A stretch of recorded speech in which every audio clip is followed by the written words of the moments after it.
Good morning student, standard 7। आज हम lesson 4 हास्य योगा।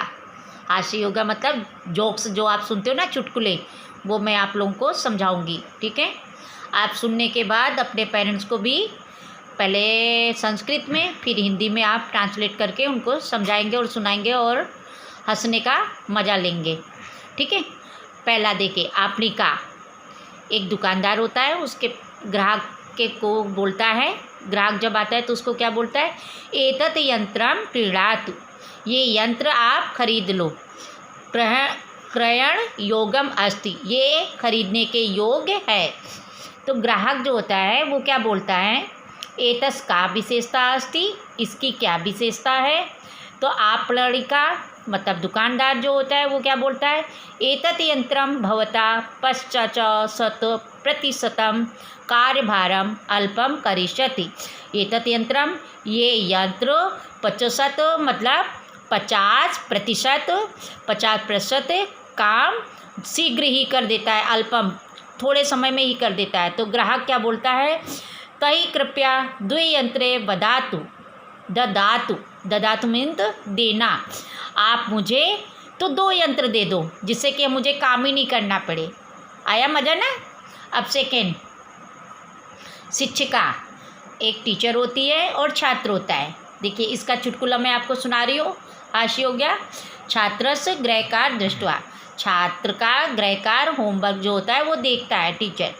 तो फिर क्या बोलता है, भवता गृहकार्ये बहवा दोषा, गृह कार्य मतलब होमवर्क हो गया आपका, घर का जो होमवर्क दिया जाता है, बहुत सारे, दोषा मतलब गलतियाँ, गृह कार्य में आपके बहुत सारी गलतियाँ हैं। तान आप भवन एका एव करोति, आपने ऐसा कैसा किया है। तो छात्र क्या बोलता है, एक भी सही नहीं है मतलब।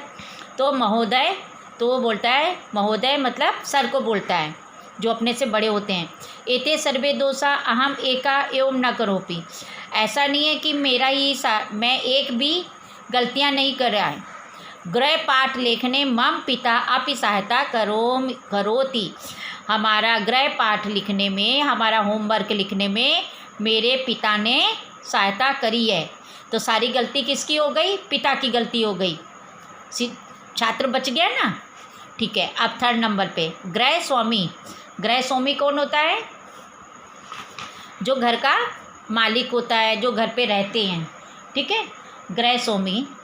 अतिथि प्रति भवान आगच्छतु, उस समय क्या होता है, अतिथि मतलब अपने मेहमान जब आते हैं तो हम उनको बुलाते हैं ना कि आइए आइए। ठीक है, तो ऐसे ही अतिथि को बुलाते हैं, भवान आगच्छतु, आप आइए। तो श्वान भयम न अनुभवतु, तो वो क्या बोलते हैं, क्या आप कुत्ते का डर अनुभव कर रहे हैं। श्वान मतलब कुत्ता, भयम मतलब डर, अनुभवति मतलब अनुभव कर रहे हैं।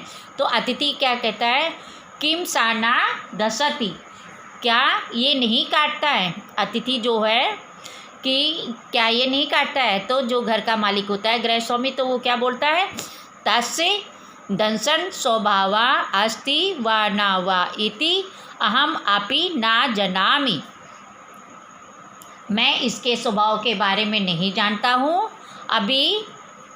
यथा एतस्य स्वभाव परीक्षणम अधुना भविष्यति, इसका ये स्वभाव का परीक्षण अभी हो जाएगा। काटता है कि नहीं काटता है ये अभी पता चल जाएगा आपको, जब आपको काटेगा। हाँ, अब हम 4th नंबर पे पढ़ेंगे।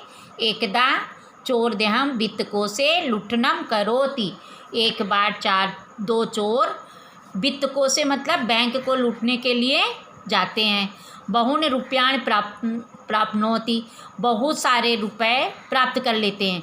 गृहम आगत्य वार्तालापम करोति, घर आकर के वार्तालापम मतलब बातचीत करते हैं। तो प्रथमा चोरा, तो प्रथम जो चोर होता है, पहला चोर होता है, तो बोलता है, कियति धनम प्राप्तम तस्य ज्ञानार्थम धन गणनाम करोमि, क्यों ना हम ये जो हमने रुपए प्राप्त किए हैं इसकी गिनती कर लें कि हमने कितना रुपया चुराया है। तो द्वितीय चोर जो होता है वो बहुत आलसी होता है। तो वो क्या कहता है व्यर्थ श्रम माँ करोतु, व्यर्थ में हम कोई काम नहीं करेंगे। सब वर्तमान पात्रे वर्ताम अगस्यम एव, तथा गणना ज्ञानम भविष्यति। जैसे जैसे समय आएगा वैसे हम इसकी गणना बाद में कर लेंगे, रुपए गिन लेंगे। इतना आलसी था, रुपया चुरा के लाता है, इसके बावजूद भी वो गिनने की कोशिश नहीं करता है। वो कहता है कि व्यर्थ में परिश्रम करने की क्या ज़रूरत है। ओके, अब 5th नंबर पे देखिए, ये बहुत अच्छा चुटकुला है। आप लोग बोल रहे होंगे ना हंसी नहीं आ रही, अब देखना हंसी आएगी। वृद्धा शंभुनाथ होते हैं, एक बूढ़ा शंभुनाथ होता है, बुजुर्ग आदमी होता है। मम पत्नी मम भोजनम पश्चात एवं भोजनम करोति। दो होते हैं बूढ़े लोग, एक वृद्धा शंभुनाथ और एक रमानाथ, दो होते हैं। तो शंभुनाथ बोलता है मम पत्नी मम भोजनम पश्चात एवं भोजनम करोति। मेरी पत्नी मम भोजनम, मेरे भोजन के पश्चात, भोजनम करोति, भोजन करती है। मेरी पत्नी मेरे भोजन करने के पश्चात ही भोजन करती है। तो रमानाथ बोलता है भवान भार्या सा भोजनम ना करो, आपकी पत्नी आपके साथ भोजन क्यों नहीं करती है। तो शंभुनाथ क्या बोलते हैं, तथा किमपि नास्ति, ऐसा हो ही नहीं सकता है। मम भोजनं पश्चात सा भोजनम करोति, वो मेरे भोजन के पश्चात ही भोजन करेगी। तस्य कारणम अस्ति, उसका कारण है। यथा अवयो एका एवं कृत्रिम दंतावली अस्ति, क्योंकि हम दोनों के बीच में एक ही दांत है।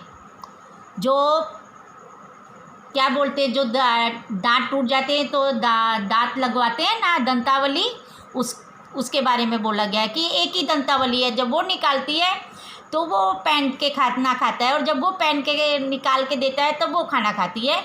आया ना मज़ा। Okay, thank you.